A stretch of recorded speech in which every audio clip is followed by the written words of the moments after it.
Hey everyone, I hope you're all doing really great and ready for today's video. So, Parseltongue, Horcruxes, what have they got in common?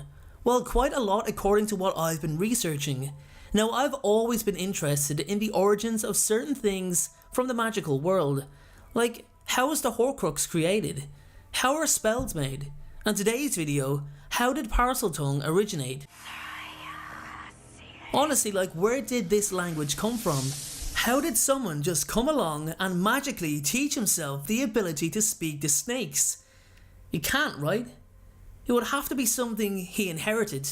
And with the Gaunt family, for example, that was exactly the case.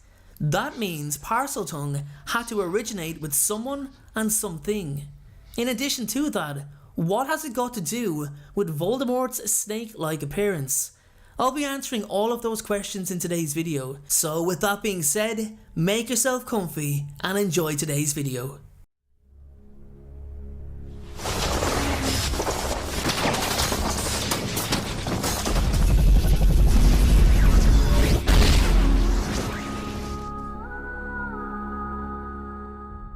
Okay guys, let's get things started. Parseltongue, as many of you know, is the extremely rare ability to speak to snakes. The language can't be learned or taught as it is hereditary, but certain phrases can be memorized when repeated enough and actually be effective too, like Ron Weasley has demonstrated. Now the question is, how did this language originate? Where did it originate? And with who did it originate? Before I answer that, I just want to highlight that the ability to speak to snakes has only ever been known to exist within the Gaunt family line, who, as we are all aware, are descendants of Salazar Slytherin, one of the 4 Hogwarts founders. Now that's not to say they were the only Parselmouths in existence, but from what we know and the knowledge available to us, that's the case for now. Okay, so Salazar Slytherin was a known Parselmouth.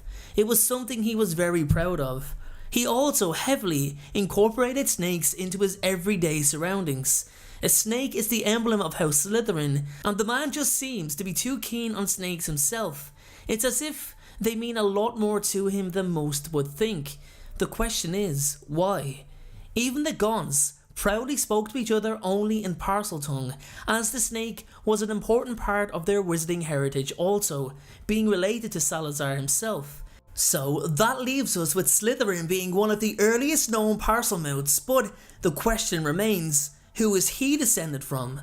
Well, in ancient Greece, around 2000 years ago, there lived a man known as Herpo the Foul. This guy was the worst of the worst. He was obsessed with dark magic. He created vile, evil spells intended to harm, but he's most famous for 2 things. He was the first person to successfully hatch a basilisk egg, and he was the original creator of the Horcrux. This man discovered how to split one's soul in order to create immortality. Now, as many of us know, a Horcrux is created when the person stores a piece of their torn soul inside an object. It can be a living animal or an inanimate object. If I were to guess, I'd say the amount of people who have successfully created a Horcrux could be counted on one hand. It's such a dark form of magic that nearly all those who've heard of the process fear the consequences of it and what it takes to become immortal. There's a huge difference between using an object or a live animal when creating a Horcrux, and this is where it gets interesting. An inanimate object is just that. It's a solid, lifeless item that will contain part of the soul that has been stored in it without any difficulty or complication, and is extremely difficult to destroy. An animal, a living being, well, that's a whole different story. What if the first Horcrux Herpo the Foul ever created was his basilisk? Think about it for a second. Think about how unpredictable the outcome could be of placing part of your soul inside a huge, giant snake. The snake can feel, it can think, it has to have some kind of spirit within it. You can't just barge in with part of your soul and force it into a basilisk's body without something being forced out. What if part of the basilisk entered Herpo the Foul? What if that's how communication between the two originally started?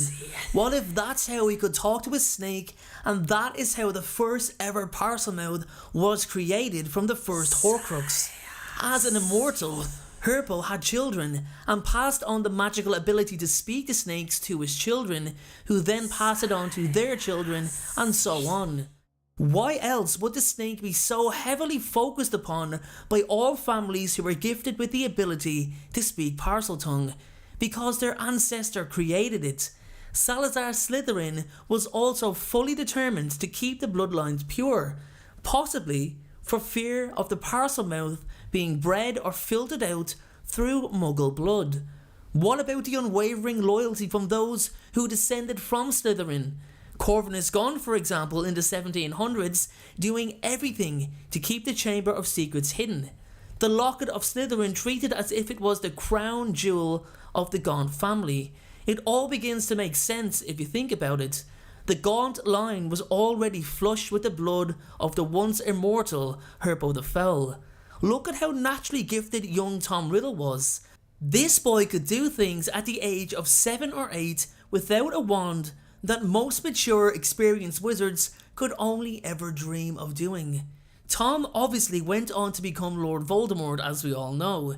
He's best known as the man with the serpent-like appearance, slits for eyes, serpent nostrils, his nose completely gone, hairless, pale-skinned, almost scale-like. How did he end up looking like a snake? Let's go back to his last visit with Albus Dumbledore, when his appearance was changing drastically. He was still Tom Riddle, but that handsomeness that Harry remembered had definitely left him. Tom still had a nose. He was still mostly human-like in appearance, but the Horcruxes were taking their toll on him physically. But he still looked like a human before his first downfall. How he looked on his return to power was not like his appearance that night in Godric's Hollow when he went to kill Harry Potter. This new body that he acquired was just that, new. And the reason why he looked so serpentile was because of his connection to Nagini. Voldemort created the Nagini Horcrux while in his rudimentary body. This wasn't his natural body. He had already made several Horcruxes before, so it's hard to confirm what was actually left of his soul, what was remaining, meaning whatever the Horcrux process forced out of Nagini, who had a soul, she was a person beforehand, don't forget, then became part of him. He and Nagini now became part of each other. They had part of each other's soul within them. Even Harry Potter had held part of Voldemort's soul within him his entire life. And the only reason part of Harry's soul didn't live within the Dark Lord is because it was unintentional. The Horcrux ritual wasn't performed. Therefore, only Voldemort's soul lived within Harry. Because Voldemort had such little humanity left within him, his connection to Nagini caused his appearance to become overwhelmingly influenced by the part of Nagini that was now within him. That's where the eyes came from. That's where the nostrils came from. That's why he seemed to have a bond with Nagini like no other. In all honesty, I know there's so many theories and reasons out there as to why Voldemort looks how he does. Sure, I've even got 2 videos I've made previously on how the Horcruxes affected his appearance, and I really love that researching and coming across new information can change my own perspective on things. Anyway guys, with that being said, that is my video on how Parseltongue originated and why Voldemort had such a snake-like, serpentile appearance. Now I know the comments are going to be interesting, so let me know what you think down below. With that being said, thank you so much for watching, have a great day, be happy, and please remember, be kind as well. Thank you so much for watching, I truly appreciate your support. Everyone, notifications of uploads are more important than ever, so please, if you haven't already, turn those notifications on to make sure you're notified the moment my video goes live. Making videos is what I love to do, it's my dream and my passion, however it does cost time and money to produce this content, so if you have $1 to spare to support me on Patreon in exchange for some exclusive unseen content, then you can click the Patreon link below or at the end of this video. Please only support me if you can afford it. And make sure to follow me on Instagram at InstaDNJ and on Twitter at Folklore. Check out my other videos appearing on screen, and please make sure, most importantly, to hit that subscribe button. Thanks again everyone, and please have a great day.